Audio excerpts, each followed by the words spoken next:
بسم اللہ الرحمن الرحیم۔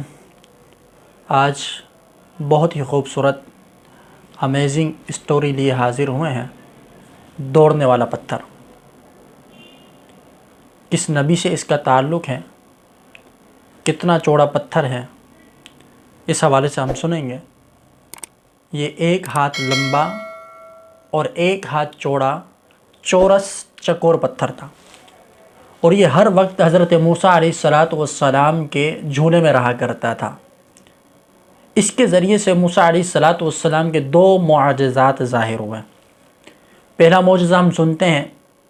پہلا معجزہ یہ ظاہر ہوا کہ بنی اسرائیل کا یہ معمول تھا، یہ عادت تھی ان کی کہ وہ حمام میں، غسل خانے میں سب اکٹھے ہو کر برہنہ ننگے ہو کر نہایا کرتے تھے، اور نبی کی یہ شان نہیں کہ وہ برہنہ ہو کر نہائے۔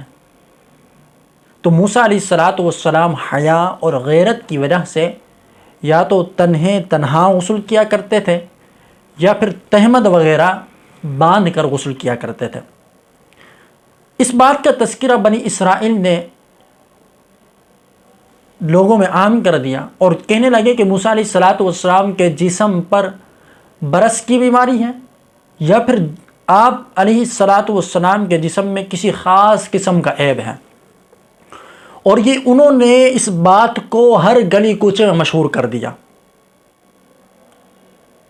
موسیٰ علیہ السلام کے دل پر یہ اذیت پہنچی، یہ تکلیف پہنچی، اور بھلا کسی نبی کو تکلیف دی جائے اور خالق کائنات کیوں کر پسند فرمائے۔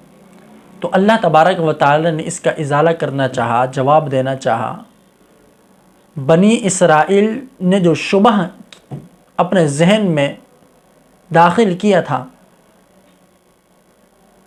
اس کا جواب دینا چاہا۔ وہ اس طرح کہ ایک مرتبہ حضرت موسیٰ علیہ السلام پہاڑوں کے دامن میں ایک دور چشمہ تھا، برہنہ ہو کر آپ نہائے اور اپنے کپڑے اتار کر اپنے اس پتھر پر کہ جو آپ کے ساتھ ہر وقت ہوا کرتا تھا، وہ چکور پتھر، اس پر رکھ دیے۔ جب آپ اپنے غسل سے فارغ ہوئے تو آپ نے جیسے ہی کپڑے اٹھانا چاہا، وہ پتھر معجزے کے طور پر دوڑنے لگا۔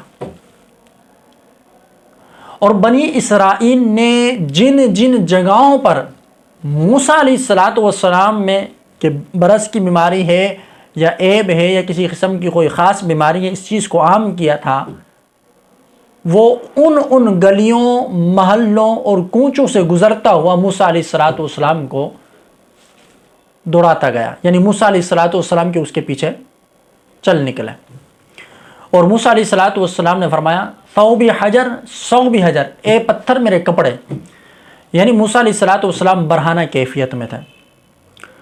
تو جب یہ کیفیت ہوئی تو بنی اسرائیل کی ہر آنکھ نے دیکھا کہ موسیٰ علیہ السلام کے جسم پر نہ تو برس کی بیماری ہے اور نہ ہی کسی قسم کا عیب ہے، بلکہ وہ کہنے لگے، واللہ ما بموسیٰ من باس، کہ خدا کی قسم موسیٰ علیہ السلام میں کوئی عیب نہیں ہے، آپ بے عیب ہیں۔ اور جب بنی اسرائیل نے آپ کے جسم اطہر کو دیکھا، عیب اور بیماری ہونا تو دور کی بات ہے، بلکہ آپ علیہ السلام کے جسم کا ایک ایک حصہ حسن کمال کے نقطہ عروج کو پہنچا ہوا تھا، کمال حسن کو پہنچا ہوا تھا کہ جس کی مثال بیان نہیں کی جا سکتی۔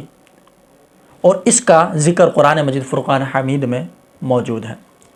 اور دوسرا جو معجزہ ہے وہ بھی بڑا خاص ہے کہ جب بنی اسرائیل سزا کے طور پر میدان تہ میں قید کر لیے گئے، 40 برس تک اس میدان میں رہے، میدان تہ۔ موسیٰ علیہ السلام نے اپنے اسی پتھر پر عصا مارا، اس سے 12 چشمے جاری اللہ تبارک و تعالی نے فرمائے، اور یوں بنی اسرائیل میدان طے میں اس پتھر کے پانی سے سیراب ہوا کرتے تھے۔ اب یہ میدان طے کیا ہے، ہم انشاءاللہ اس کی اگلی ویڈیو میں ہم اس کو بیان کریں گے۔ اللہ تبارک و تعالی ہمارا حامی و ناصر ہوں، آمین۔